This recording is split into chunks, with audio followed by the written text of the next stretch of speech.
जय हिंद दोस्तों, आप सभी का स्वागत है आपके अपने YouTube चैनल नौकरी तक पे। आज ये वीडियो आप देख सकते हैं स्क्रीन पे हम किस चीज़ पे लाए हैं, क्योंकि बहुत सारे कॉल नहीं कमेंट के माध्यम से, और हमारे पास मोबाइल भी है जिसमें कमेंट है, और कमेंट जब देखता हूँ तो ऐसा लगता है कि बच्चे का बहुत ज़्यादा प्रश्न है, तो मैं सोचा उस पर मैं वीडियो बना दूँ।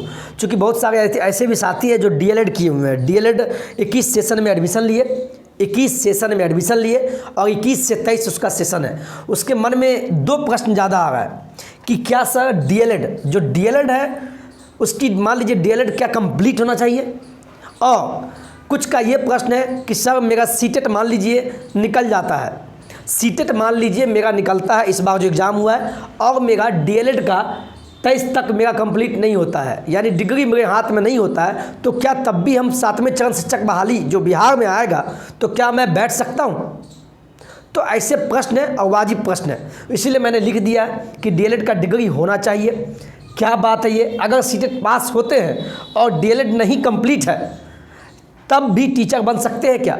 इसमें या DLED 21 से 23 हो, या मैं फिर से बोल दूँ, जो भी 2021 से लेके 23 सेशन वाले हों, समझिए बात को, या 2022 से लेके 24 वाले हो जो एडमिशन लिए हैं, इसमें आप दोनों की हम बात कर रहे हैं। दोनों की बात मतलब क्या कि जो भी हो, या आप DLED में एडमिशन लिए थे या BEd में, हम दोनों की बात कर लेते हैं एक ही वीडियो में, क्योंकि बहुत सारे नए अभ्यर्थी जुटे हुए हैं, उनको नहीं पता है।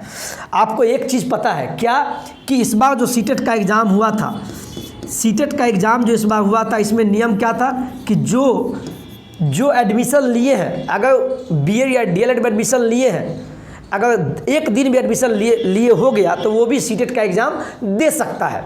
लेकिन पहले क्या था, फर्स्ट ईयर BEd या DLED का फर्स्ट ईयर कंप्लीट यानी रिजल्ट आने के बाद था सीटेट दे सकते, लेकिन अब तो था नहीं। तो अब बहुत सारा प्रश्न है कि सर मान लीजिए हम सीटेट एग्ज़ाम पास हो गए, मान लीजिए हम पास हो गए, हम सीटेट में पास हो गए, ठीक है, तो क्या पास तो हो गए और एक तरफ मेरा डिग्री कंप्लीट नहीं हुआ है, तो क्या जब बिहार शिक्षक बहाली अगर उससे पहले आती है 7वां चरण, तो क्या हमको मौका मिलेगा? तो मैं साफ शब्दों में कहूँ, मौका नहीं मिलेगा। क्यों नहीं मौका मिलेगा? रीज़न ये होता है, सीटेट पास कर गए बहुत अच्छी बात है।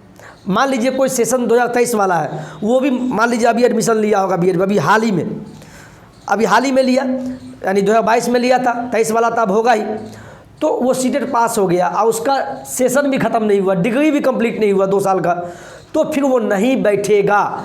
चूँकि सीटेट पास के साथ आपका जो BEd और DLED का जो डिग्री है पूरे 2 साल का कंप्लीट होना चाहिए, यानी आपके हाथ में मार्कशीट होना चाहिए, प्रोविजनल सर्टिफिकेट होना चाहिए सीटेट के साथ, तब आप एलिजिबल हैं बिहार शिक्षक बहाली में। ठीक है, दूसरी बात ये हो गया, और इतना ही नहीं, एक प्रश्न ये भी आता है, हम भूल जाते हैं, प्रश्न तो बहुत है, प्रश्न ये भी आता है कि सर मान लीजिए कि 22-24 वाले हैं, यानी 22-24 वाले ये भी बच्चे हैं, ठीक है, ये बोलते हैं सर मान लीजिए पास हो गए तो बहाली अभी लेट होना चाहिए, क्योंकि हम भी 24 में शामिल हो जाएंगे। ऐसे बहुत सारे प्रश्न हैं, लेकिन हम साफ शब्दों में एक चीज़ आपको बताना चाहेंगे कि जो भी DLED का डिग्री या BEd का डिग्री हो, सेशन आपका 21-23 हो या 22-24 हो, आपका डिग्री भी आपके पास होना चाहिए, मार्कशीट, सर्टिफिकेट और प्रोविजनल, ये सब होना चाहिए, और साथ में सीटेट पास होंगे तभी आपका बिहार शिक्षक बहाली में बैठने के योग्य है। अब एक प्रश्न पूछते हैं कि सर 2021 और 23 वाला शामिल होंगे कि नहीं होंगे? अगर मान लीजिए बहाली अगर लेट आती है और 23, चूँकि 23 ये चल रहा है, जून में आपका सेकंड ईयर का एग्ज़ाम होगा, एक तरफ सीटेट आप मान लीजिए पास हो गए, और आपका एग्ज़ाम होने के बाद अगर मार्कशीट अगर नहीं आता है कुछ भी, तो फिर कैसे होंगे? तो ये डिपेंड करता है कि आपका बहाली में कितना लेट होता है। ठीक है, इस चीज़ को समझिए, ये आपके हाथ में नहीं है, नहीं ये मेरे हाथ में है। अभी हमारे प्यारे साथी लगभग 4 साल होने को है, कितना दुखद वाली बात है, वो उसको बहाली में नहीं लिया गया, यानी बहाली में अभी तक उनको बहाल नहीं किया गया है। तो कुछ चीज़ पे आप मत सोचिए, लेकिन ये जानिए कि सीटेट का रिजल्ट ये कन्फर्म है कि इस बार का सीटेट का रिजल्ट अब वो भी शामिल हो जाएगा, चूँकि बहाली में लेट होगा, मई जून में बहाली आना तय है, बिल्कुल तय है। तो अब ये सीटेट आपका शामिल होगा, इतना मुझे पता है, लेकिन 2021 से 23 सेशन जो आपका है या 2022 से 24 है, इसके बारे में आप कहेंगे कि आपको कैसे पता सर? तो इसीलिए हम बोल रहे हैं आपको कि मान लीजिए बहाली तो आना तय है इस बार, लेकिन थोड़ा आगे पीछे होगा, कुछ दिन वेट कर लीजिए, आपको मई या जून में आपको खुद ही पता चल जाएगा कि आप शामिल हुए कि नहीं हुए। लेकिन सीटेट शामिल है, आप समझिए। तो ये आपको क्लियर हो गया ना कि डिग्री आपका होना चाहिए हाथ में सीटेट के साथ, तब आप शिक्षक बहाली में हैं। चलिए आज के वीडियो में इतना ही। अब फिर मत ये कहिएगा सर मान लीजिए बहाली आ गया, अब बहाली के बाद मेरा डिग्री कंप्लीट हुआ 10 दिन बाद या रिजल्ट 10 दिन बाद आया, तब भी आप एलिजिबल नहीं होंगे। नियम होता है कि कोई भी बहाली आती है तो उससे पहले आपका सभी डिग्री कंप्लीट होना चाहिए। जैसे मान लीजिए इंटर में आप जाएंगे तो इसका मतलब है मैट्रिक का डिग्री होना चाहिए, मैट्रिक पास होना तभी तो इंटर में जाएंगे।